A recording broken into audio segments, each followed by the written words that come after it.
Hello YouTube.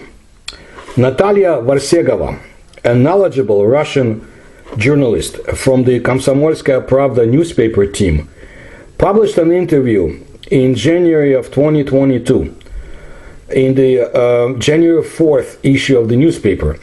The subject was that Soviet UFO research program, top secret and very comprehensive, that I have described in my books, lectures and videos on this channel.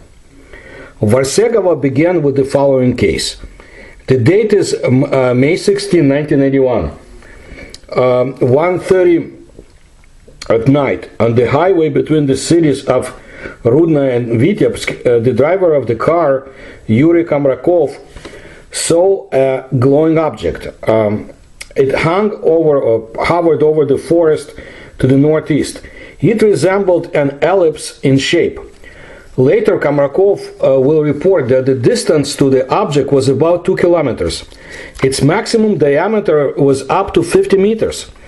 The object began to rise slowly. Gas streams were streaming from its summit.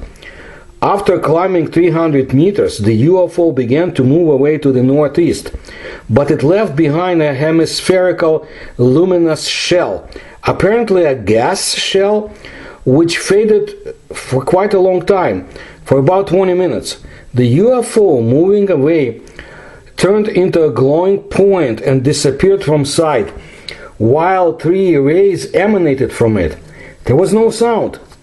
Is it possible to believe the driver Kharkov? Asked Varsegova.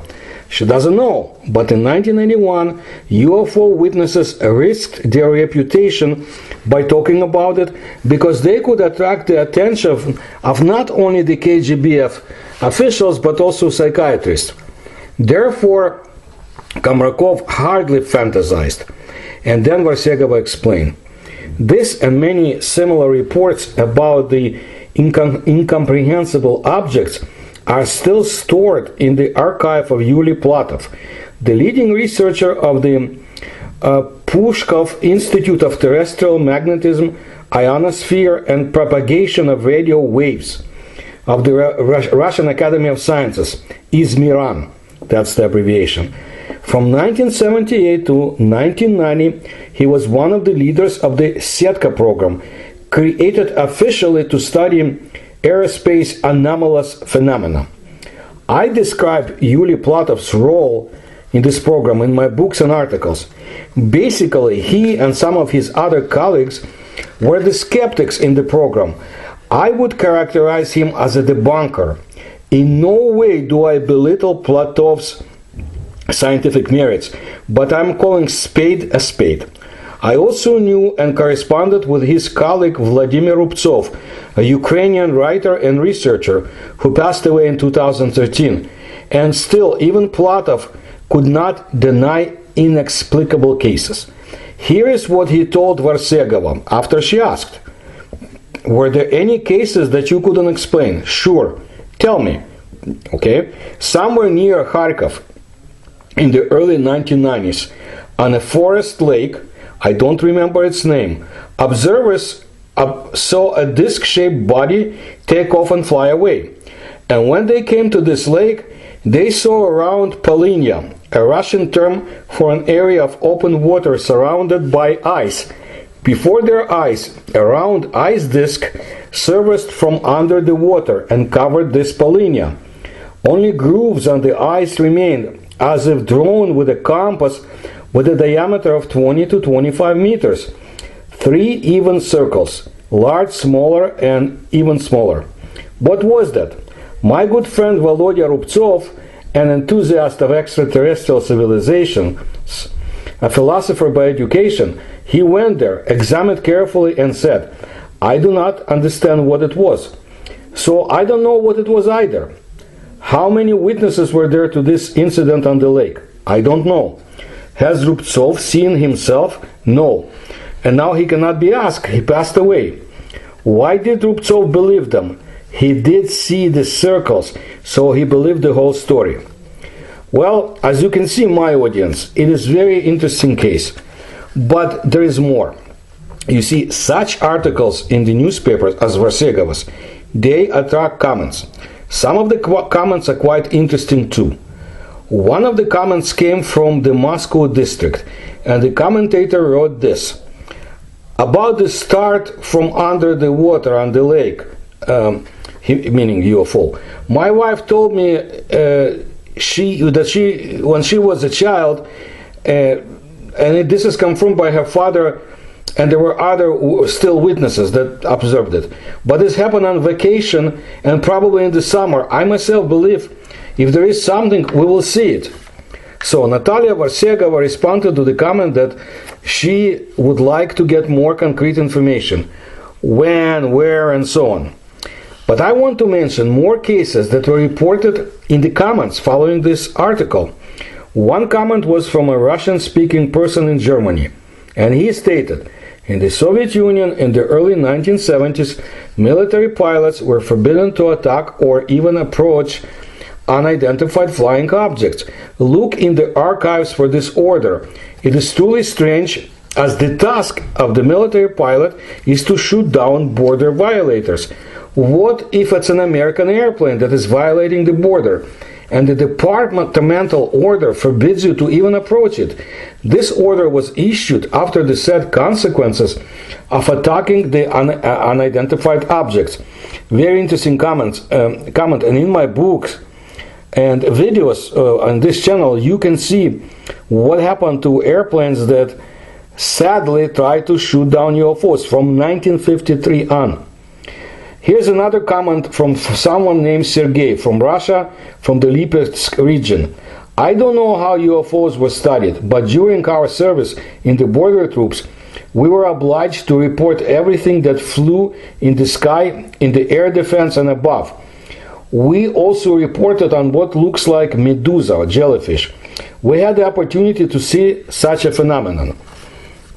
Here's a very interesting comment from Russia, from the Chelyabinsk district. During student practical assignments, sitting by the fire, our fellow student, whose father at that time worked on them, told and gave many examples about the manifestations and actions of UFOs. Please excuse me, this is concealed information. I gave an honest word of honor that I would not disclose it. This is really interesting to me as the researcher of the Soviet ufology. Either the commentator refers to someone from a UFO research program in the USSR or someone who actually worked with UFOs, perhaps Soviet advanced aircraft. Why don't you wait, my audience, until the last comment? So, the next comment came from Victor in the country of Belarus, city of Minsk. He said, I served in Kharkov 89-91 year, from 1989 to 1991. In the anti-aircraft forces, we observed over the city in the dark 3 glowing points, and with the help of radar station saw these objects. There were several of them. So Kharkov, or Kharkiv in Ukrainian, has been mentioned several times. Okay? I will have a separate video about Kharkov based on the information received today. But it's not about Russia at this point. It will be about Ukraine. So just remember, Kharkov or Kharkiv. Okay, finally Vlad from Moscow provided the following information, and I told you to pay attention to it. In 2017, at the end of October, at about 19:30 hours, I saw a triangular aircraft descend very quickly over the city center from above, made a semicircle at high speed, a slide, a combat turn, and instantly disappeared upwards. No more than 12 seconds have passed. While I was parking, I took out my smartphone, but the triangle flew away. The acceleration was from 5 kilometers per second. The eye barely noticed the upward movement of the device. I was glad, finally. For once in my life, I was lucky to see a real alien ship. The size of the face was about 60 meters. I looked on the internet, maybe someone saw it too. It turned out that it was an aerospace aircraft of the TR-3B type, the US Space Force. Probably it practiced a nuclear strike on enemy territory. I found a lot of videos on the internet about this machine. Only more than 30 videos were shot over the Russian Federation and posted on the internet. I studied the information on this TR-3B and its numerous modifications, figured out how it works. It is unclear why in the Russian Federation state officials do not introduce the same technology. We have it in Russia. Who prevents the development of scientific and technological progress in Russia? Our airspace and rocket technologies are at least 30 years behind. Okay, so in 2017, U.S. Space Force, I don't know. I'm not going to get into this.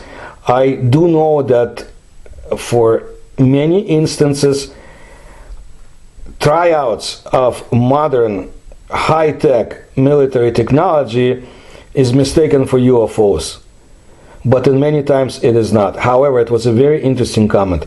So this is the story I wanted to present to you today, and some very interesting cases.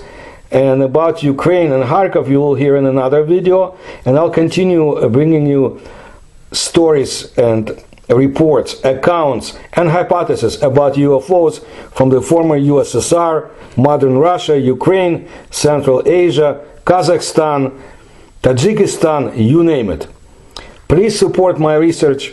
You know how to do it. There are links in the description to this channel, and I'll appreciate if you tell others about my channel and subscribe to it.